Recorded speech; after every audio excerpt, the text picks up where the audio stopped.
Hi everyone, welcome to another edition of Help Me Understand. I'm your host, Michelle Fenelon. Was there a more surprising college football team than Coastal Carolina this season?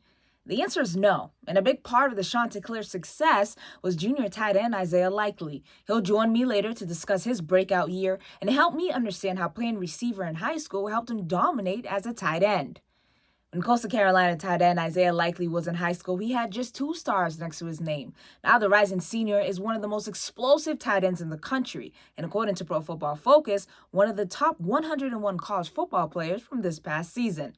Likely had a breakout junior year, becoming one of CCU's most dangerous playmakers, and helped them finish with an 11-1 record. The numbers speak for themselves. Likely led all tight ends in the country with over 20 yards per catch. He finished the season with 30 catches for 601 yards and 5 touchdowns. Did I mention he did this all while he was injured for the majority of the season?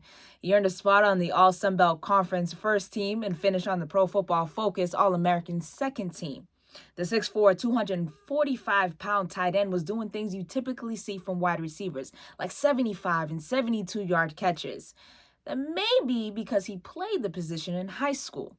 While many colleges recruited Likely to play receiver, only one team wanted him to play tight end. That was CCU. Likely joins me next to discuss how he was able to transition from wide receiver to dominating as a tight end and help me understand how he was also able to have a breakout junior year. Joining me now to discuss his breakout season is Coastal Carolina tight end Isaiah Likely. Isaiah, before the season even started, you said you wanted to do two things. You wanted to make first team All-Sunbelt Conference, and you wanted to be one of the best tight ends in the country. You did both of those things. What did you work on during the offseason that allowed you to have such a breakout year? My coaches really preached going from my sophomore and junior year, the weight room aspect, building strength and speed, because a lot of film-wise, critics would usually say my yards after catch lacked.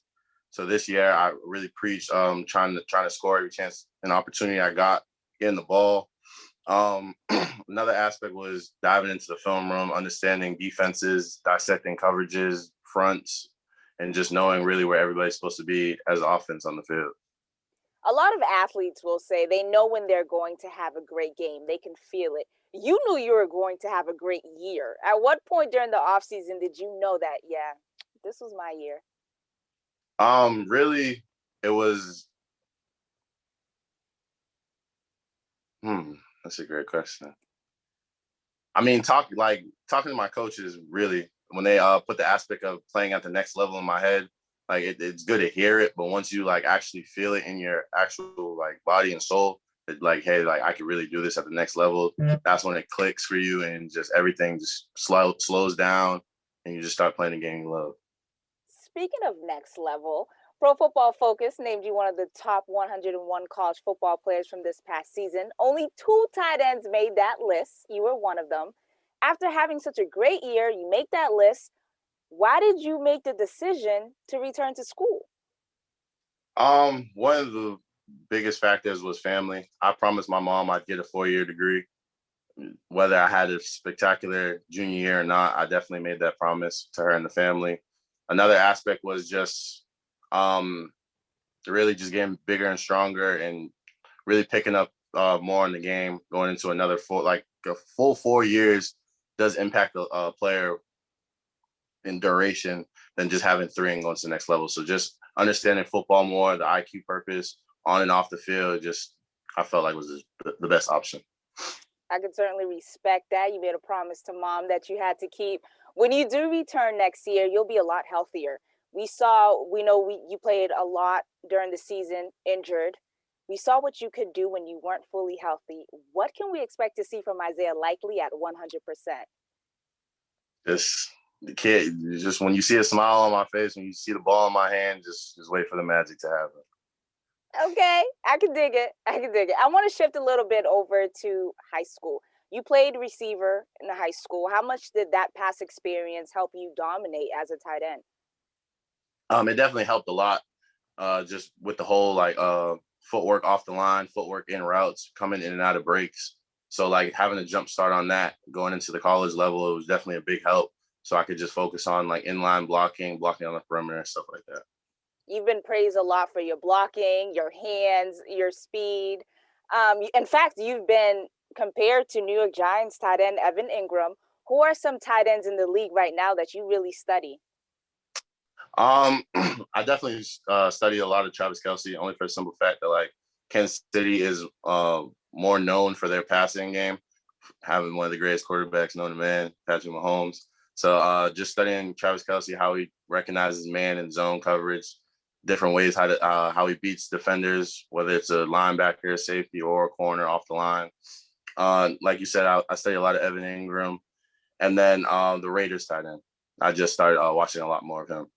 You know, one thing you and Travis Kelce both have in common is you both play with a lot of swag, and you both played a little basketball in high school. Speaking of high school, your friend Mike Sanderstill, Michigan wide receiver, a couple years ago before he went to college, he told me that he really wanted to put Massachusetts on the map.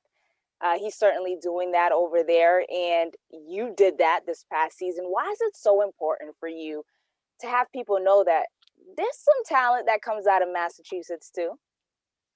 I mean, you like coming into my freshman year, I only had another kid from Massachusetts in Brighton, my roommate Gerard Clark. But like when you get down to like South schools, like even my school, like they just dog Massachusetts. So like me being a player, a baller from Mass, like I tell them every time like something happens, like this is what you find in Mass. Like it's here. Like we here to play, we here to compete. We want all the smoke every time.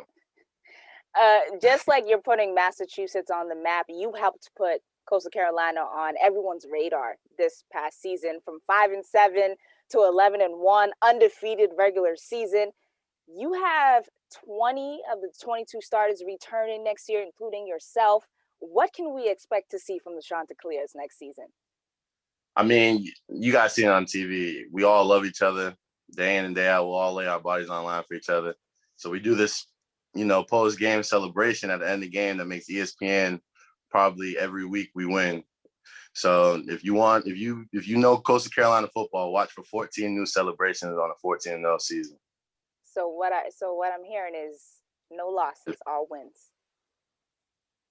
All right. Isaiah, thank you so much for joining me. It's been a pleasure. Good luck next season. We'll be watching to see how Coastal Carolina follows up this historic season. Thanks for having me. Here's my final thought. If Isaiah Likely isn't on your radar, he should be. Likely is playing the tight end position at an elite level. He has the hands, the speed, and the size to play in the NFL. One NFL scout told me he has the talent and the physical ability, but it's up to him to decide if he wants to put in the work to play in the NFL. After speaking with him, it sounds like he's ready to get to work. And if Likely follows up this season with another strong season, there's no reason why we shouldn't hear his name called in the next NFL draft. That's all I have for this edition of Help Me Understand. I'm your host, Michelle Fenelon. I'll talk to you later.